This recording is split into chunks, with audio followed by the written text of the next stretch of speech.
Hey guys, welcome to episode 6 of Rory's Reef Show. Today we're going to be going over tank maintenance and everything that it takes for me to run the 45-gallon tank.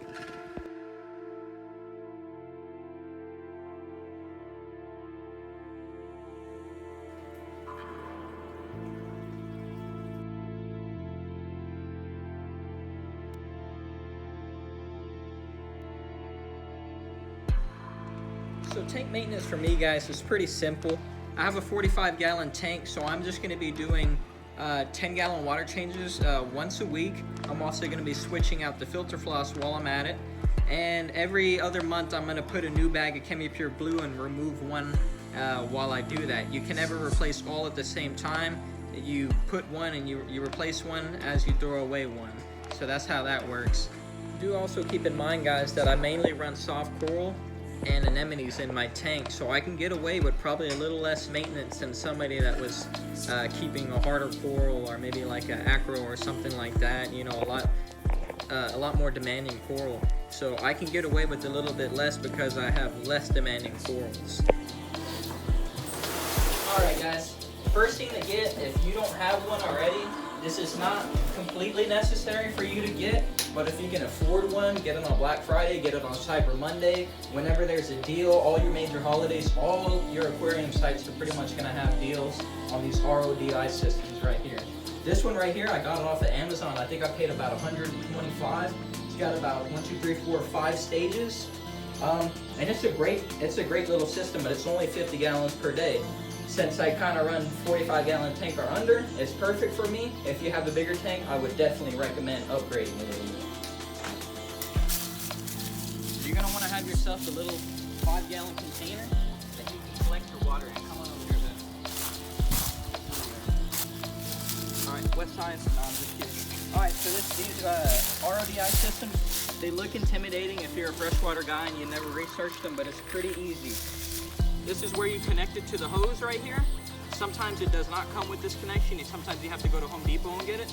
Luckily on mine, on the Liquigen right here, it did come with the correct connection that I needed. Black line, wastewater. All you do, let it run into your yard and let it water your grass for you. White line over here, this is what you're after. This is the RODI water coming out of here. And you're gonna wanna stick this white into your bucket here. The red into the hose. I'll show you in just a second. Alright guys, and it's pretty much as easy as it looks. All you gotta do is just screw that in there nice and tight. Screw that in there nice and tight. Got out of your way. Alright guys, once you have it connected to the hose on that end, the red hose connected to the water hose, you're just going to want to go ahead and open it up. Go ahead and open it up nice and wide so that way you got plenty of pressure building up in that RODI system over there. Alright guys, once you got the hose connected to your RODI system and it's running already, you're going to want to do this over here. This is called manually flushing the system. Now on the Liquigen 50-gallon per day unit, the manual flush is right here. You're going to want to push it to the on position. And you'll know it's open because your waistline here will start spewing a lot more water, and that's how you'll know that it's open for sure. So with this, you just kind of want to let the system flush out for a couple of minutes. I think it's before and after every use.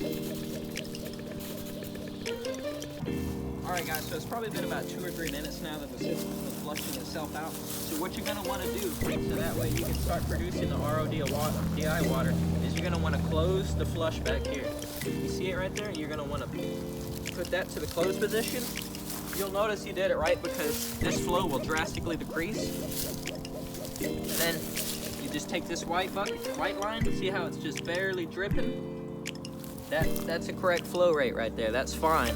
The bigger the per gallon per day system you get, the faster that flow will go. Alrighty guys, so now it's just a waiting game. We're gonna go ahead and fill this up. I'll take it inside. Alright guys, so I don't know if y'all would really consider this maintenance or not. For me it's maintenance because of a couple of the fish that I keep. But here I got 2 dozen ghost shrimp right here. I don't know if you can see them very well. Let me turn them back. Maybe you can see them a little bit better. I don't know. Y'all are probably having a hard time seeing this. But anyways, come up here real quick. So what we have in here, fresh water, just a heater, and a bubbler, and a couple little decorations for them to hide in. And that's it. I keep those for the lionfish, and I keep those for the scorpion fish. Let's go ahead and let these guys out.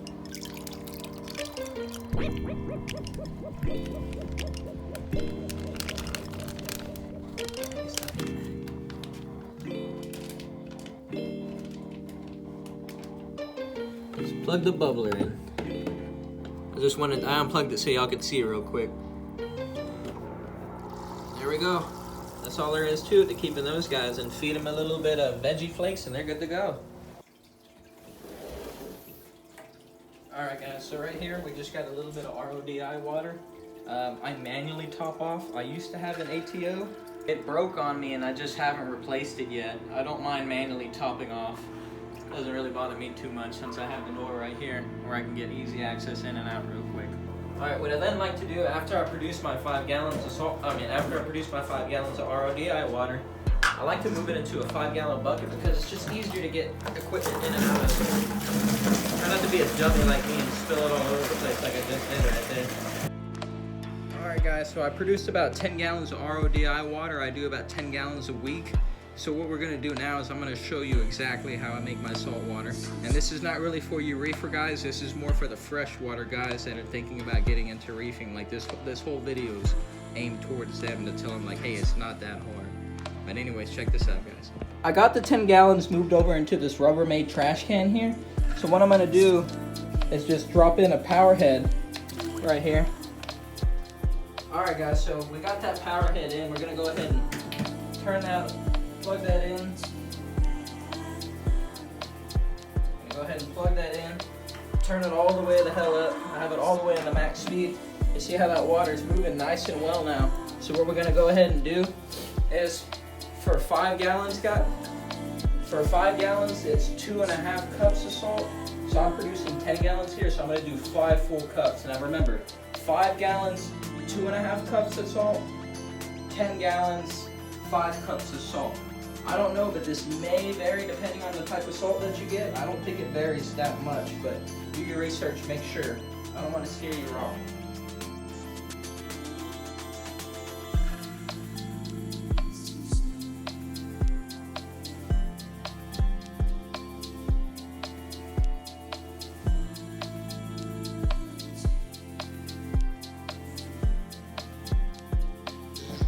Alright guys, so that's 5 cups added to the 10 gallons of RODI. Just using Instant Ocean reef crystals. That's all I use and works just fine for me. But like I said, I only keep softies and anemones. So. Alright, so the next thing you're going to want to do is you're going to want to throw a heater. This is just a cheap $12, $13 heater from Walmart, preset to 80 degrees. You're going to want to, if you're somewhere cold, you're going to want to drop a heater in there while you're mixing your water. So that way it'll come out nice and hot. It'll come out basically the same temperature as the reef because you want to keep stability within your reef while you're doing water changes as well. So if the water is the same temperature as your tank, everything's going to go a lot smoother as far as doing your water change. Anyways, I'm going to go ahead and put a lid on that. Let that mix overnight. You don't have to let it mix overnight. That's just my preference. But we're going to go ahead and cut video today, and we're going to do the water change tomorrow in the morning, guys. Good night.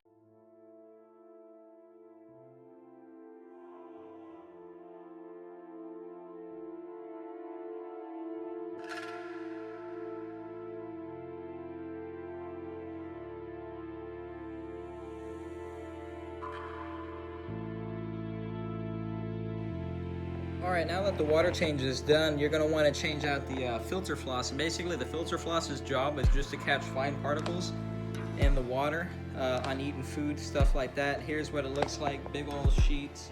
You just cut off of whatever size you need, and I'll show you in here in a second. Alright guys, so I cut some new filter floss here.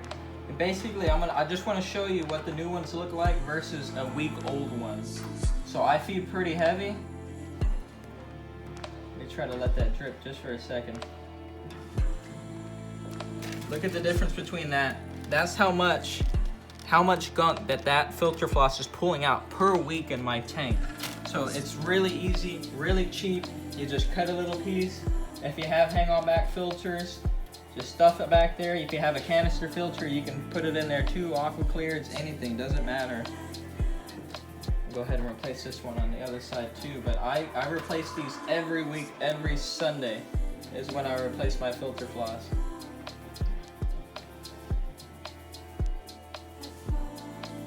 You can see why. Look how dirty that is compared to the new one that we're gonna put in. So easy to remove all that excess nutrients. Alrighty, we're gonna go ahead and put the lids back on and kick her back up. Alright, another thing I do in addition to the filter floss in the back is I run some Chemi Pure Blue, and I just kind of stuff it down in this chamber right here. Kind of stuff it down in there. I have one in here, and I have two right up in here. Also on the bottom, I have a lot of biomedia at the bottom. This is a big hang on back filter. Let me see if you can see it on the side. It's pretty tall.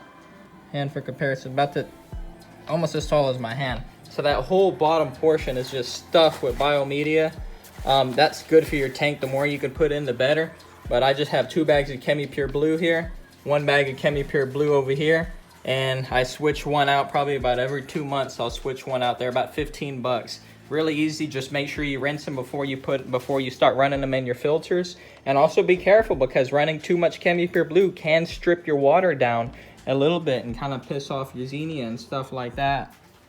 Alright guys, you see all that gunk floating around in the tank right there after I kicked all my filters back on? That's why we run that filter floss. It catches all that crap, and that's what all that crap you're pulling out at the end of the week, and that filter floss is all that stuff right there. A lot of that is bubbles from this big filter up here, but some of that, you can kind of see some of that is shit we want to get out of there. Alright guys, well that pretty much wraps up the maintenance for the 45-gallon tank.